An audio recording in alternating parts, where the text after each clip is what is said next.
بسم الله الرحمن الرحيم، والصلاة والسلام على أشرف المرسلين. إن شاء الله النهاردة هنتكلم عن موضوع اوعى تزعل أو اوعي تزعلي لو الحاجة دي ما كانتش من نصيبك. الحاجة اللي مش من نصيبنا أكيد ربنا بيبعد عننا أذى بيها. كان هيحصل لنا وإحنا مش هنقدر نتحمله، وإحنا ما بنعرفش حكمة الحاجة دي إنها ما بقتش لينا ليه غير بعد ما بعد فترة نقول يا ده فعلا.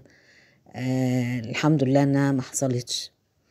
فعشان كده لازم نشبع نفسنا بالرضا بأي موقف احنا بنمر بيه، سواء الحاجة دي كانت لينا وربنا كتبها لنا خير وبركة، ما كانتش لينا ما نزعلش.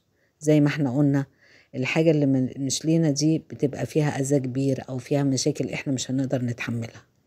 فلازم نرضى بأي حاجة ربنا كتبها لنا ونشبع نفسنا بالرضا، لأن ده هيريح نفسيتنا ويخلينا ان احنا ناخد الأمور بأبسط مما نتخيل. لأن لو خدنا الأمور على أعصابنا هنتعب وهيبقى فيه هموم، ويا رب يبعد عننا أي